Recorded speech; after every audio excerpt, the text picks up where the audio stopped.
Right, beautiful people, it's Dr. E, and we're back with another great heart to heart interview on this Monday. Today, we are actually going to be chatting with a dietitian in the Netherlands. She hails from Hilversum, which is just outside of Amsterdam. Olivia Wong, she helps petite women specifically. She's developed a process, a method, all of this stuff. And we're going to really delve into her discovery, like how she came to all of this stuff. And I want to tell y'all this. Food, diet, all of this stuff is so critical. It is so important for your lifestyle. Let me see. I'm trying to invite you in here, Olivia. Can you send me a request to join and while we get this straight, because sometimes it goes like this for these interviews. Your diet is so important to your thinking. It's so important to how you feel. It's so important to your energy, how you perform in your relationships. That's exactly why I got this fruit right here. I'm eating on some fruit and I got some water. Let me see if I don't know why this invite is not, hold on a second. I'm going to see. I'm going to try something. Like, oh, that's what I was saying. I got my water right here.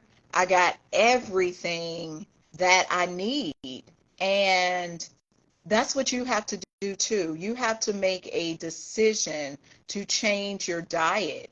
And it's not all about just what you consume internally. Some of it is what you consume with your ears, with your heart. Who do you give time to? All of that stuff. Okay. So the request has been sent, Olivia. Let me see if you're active. Okay, I'm going to cancel that other request and send you another invite to join. But going back to what I was saying, oh, there you go. I see Hi, you. how are Sometimes you? good. How are you doing? You look beautiful. Thank you. Thank you You so look much. awesome. So I was telling everybody that you are in the Netherlands and you live in Hilversum. How Right. did you become a dietitian? Well, I come from a butcher's family, and it's quite a big family with lots of aunties and uncles and cousins. And from a mom's side of the family, most of them are very big and tall people and overweight. And, on every birthday party, there's always lots of fun and music. And on family parties, we had suckling pig on a spit, and it was always big family fun with lots of food, pies, and not to forget meat dishes in the butcher's family. But the downside of my happy family was that most of them were very much overweight, and all of my aunties and uncles, they died at quite an early age of cancer Mm. or heart and cardiovascular disease. And also my mom, she died when she was quite young. And that's when I decided that this is not going to be my future.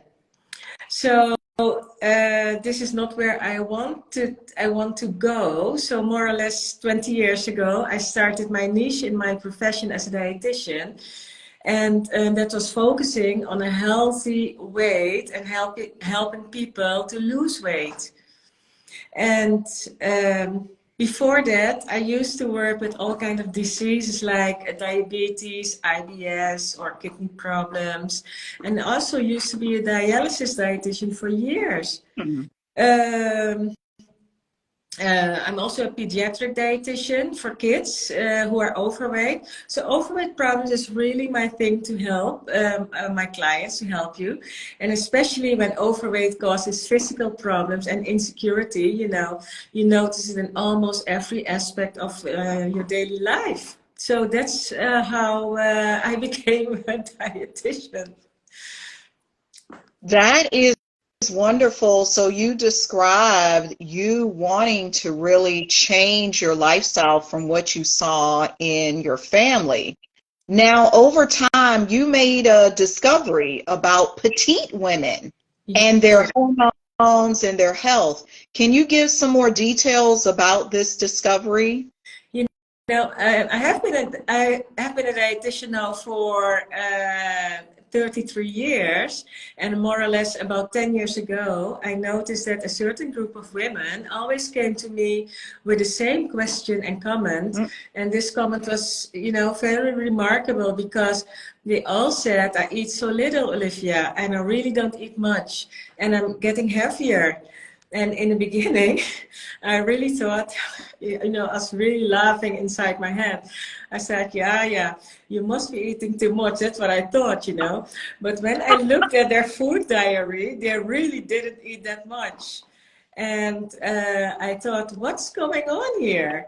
So I started doing some research why some women were gaining weight so quickly and not being able to lose weight as well. And they weren't all menopausal either. So that wasn't the issue. And because I can measure my clients and their body composition and also their muscle mass, I noticed two things. And every time that all of these women, every time when I would measure the body composition, all of these women were low in their muscle mass tissue. And second of all, and these women were all petite. They were, I think in the States you don't measure in meters, but they were 1 meter 67 or shorter. So maybe you can translate it in you. I think you guys measure in inches or Yes, in inches. So what you're referring to, the 1 meter would be about 5 foot 2 inches is I what you're, yeah. yeah 1 meter 67 is yeah 5 foot 2 inches probably you said something like Mhm. that. Yeah. Yes. Well, so there are two things that I really noticed. One of them was they were all these women were low in muscle tissue compared to taller women. And the second thing was they were all petite. They were all shorter than 1 meter 67. And I then had three variables that caught my attention in those women who were complaining that they ate little and did not lose weight. And it was true. And first of all, the three variables were they were female. The second one, they were shorter than the average height of 1 meter 67. And the third one was they were low in muscle tissue. So for me, 1 and 1 is 3. And then I started investigating whether there was any research about this target group and on PubMed. And in all of those studies, it was mentioned that the less muscle tissue you have, the lower your metabolism. So this means that your metabolism is very slow when as a result of less muscle tissue. So they had a problem because most diets and recipe books, you know, cookbooks are based on taller people. So that's when I decided I'm going to write a cookbook for this unique woman. And for the past 2 years, I have been coaching only petite women now. And, you know, and I really enjoy doing this. That is beautiful, Olivia, because what you explained as your professional self, you were able to connect the dots. You said, just like you mentioned, you said 1 and 1 is 3. You noticed they were all petite, the muscle mass, all of these things. Now tell me, in what specific ways do you help your clients thrive? You know, I always make a personal plan for my clients, and now for this specific group of people, of women, for these petite women, and with a certain amount of calories, and that totally fits with their height and muscle tissue and age, of course, how old you are. And it starts with the intake, and then there I will take at least 2 hours to get to know you, what your eating pattern is like, and what your lifestyle is like. And I like to put my clients at ease by taking, you know, the time for them. And for example, last week, a customer who was finished and she had reached her weight goal, she gave me such a nice review, Elmira. And she said, I never used the teaching finger. I don't know how you say that in English, but in Dutch you say the teaching finger, that made her enjoy losing weight with me, with my coaching and my guidance. And, you know, that's what keeps me going. And I think it's important to always schedule in a nutritional plan some of your guilty pleasures in a personal nutritional plan. And what makes it so much easier to lose weight, because it's not so strict then, and especially when you want to lose a lot of kilos, it keeps you going. And for example, if you are, do you guys think in kilos or in pounds? We do pounds, but we have viewers from everywhere, so speak in your language. Okay, I will do so.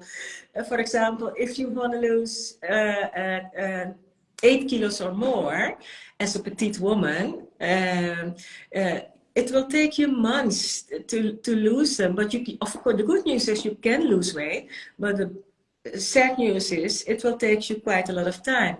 And if you have a very strict diet with none of your guilty pleasures in your personal nutritional plan, you won't be happy. So that's what I do. I will always put a few of your guilty pleasures in your personal nutritional plan, and that keeps you going. I love that, because I've worked with some dietitians or even personal trainers in the past where they told me, you got to eliminate this and don't. So you help these women by incorporating some of those guilty pleasures into their plan, Right. But not in a way where they're gorging on it or they're going overboard. Now, speaking of gorging, how do the foods we eat affect our mood? You know, the foods we eat, it can have a significant impact on your mood and actually overall mental well-being. And there are several ways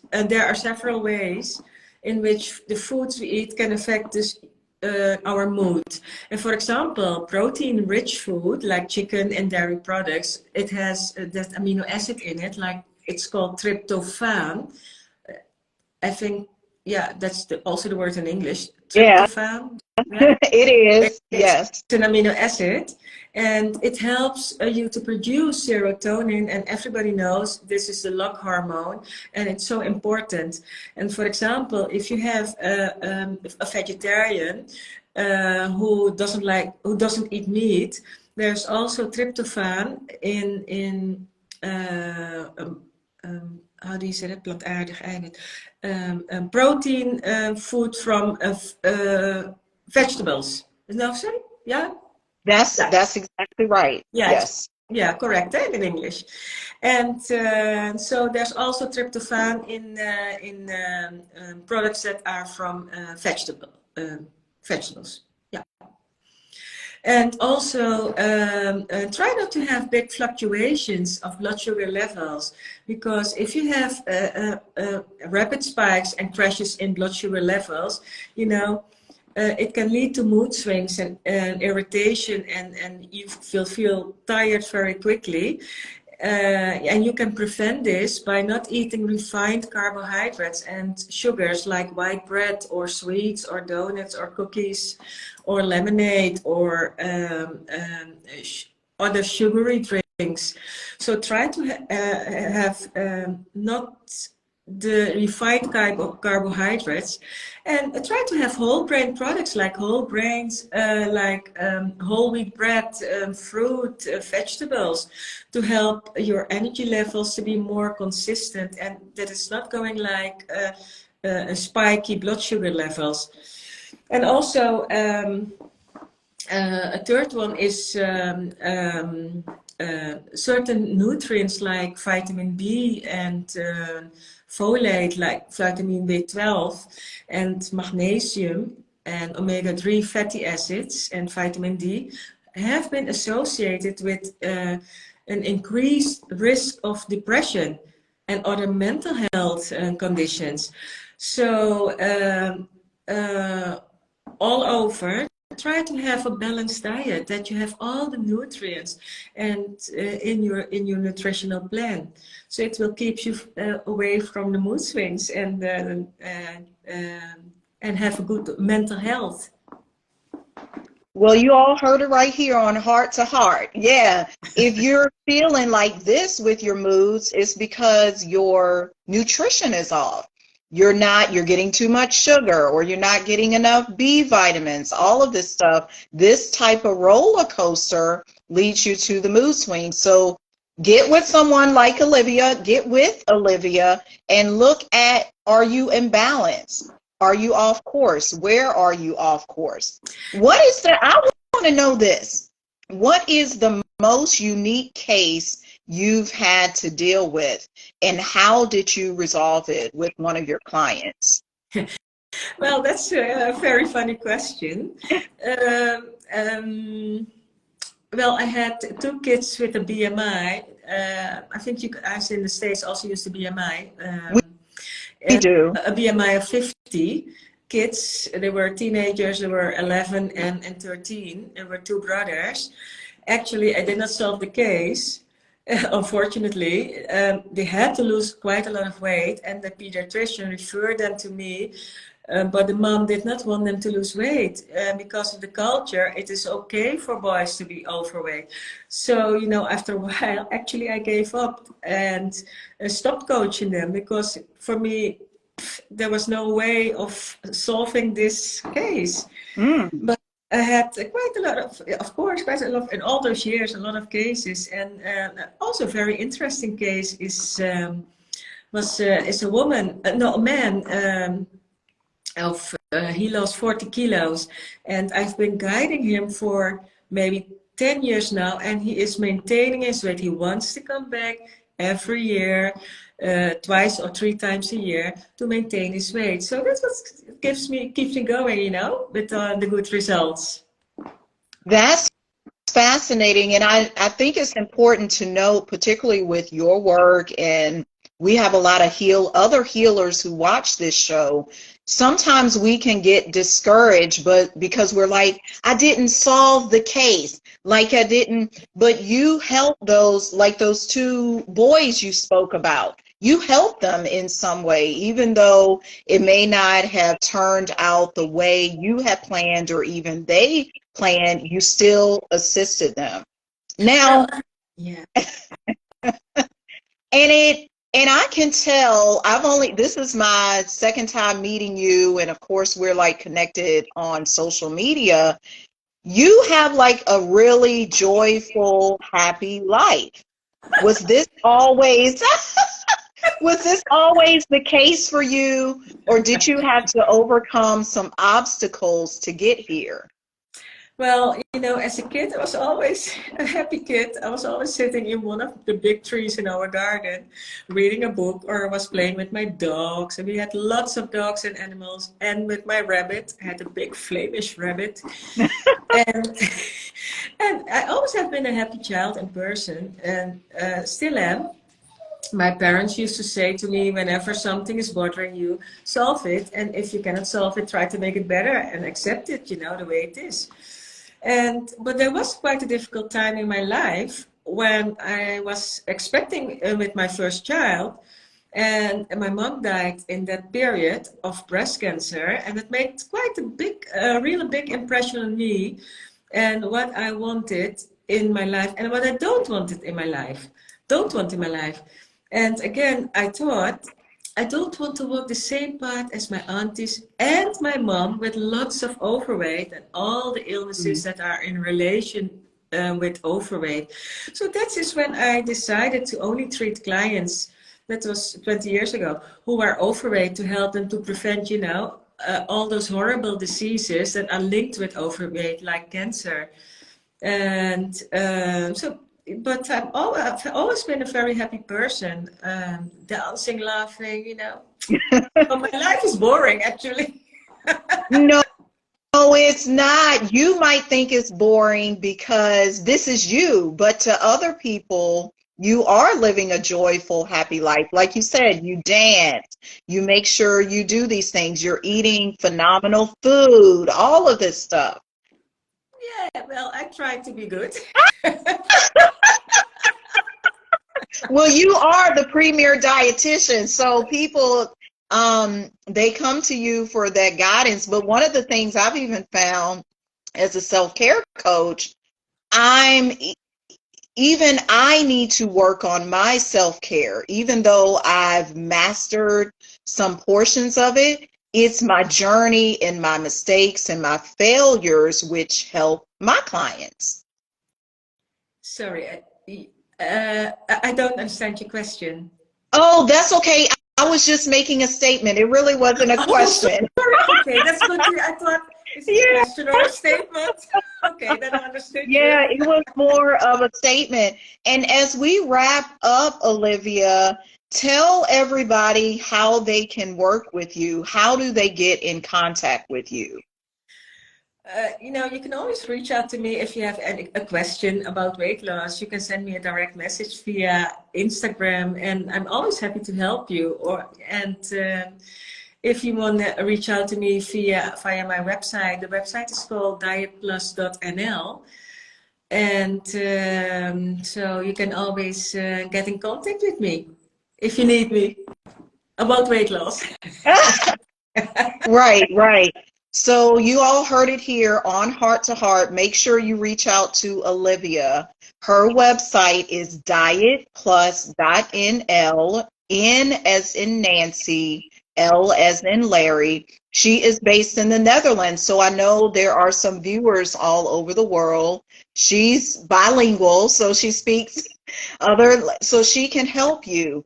And additionally, send her a direct message here on Instagram because she is very proficient at helping petite women with their weight loss, to lose weight, to manage their weight, because this is what she studied. Okay, everybody, it is Dr. E signing out another edition of Heart to Heart. We will be back next Monday with another phenomenal guest. Bye, everybody. Thank you, Elmira. Okay.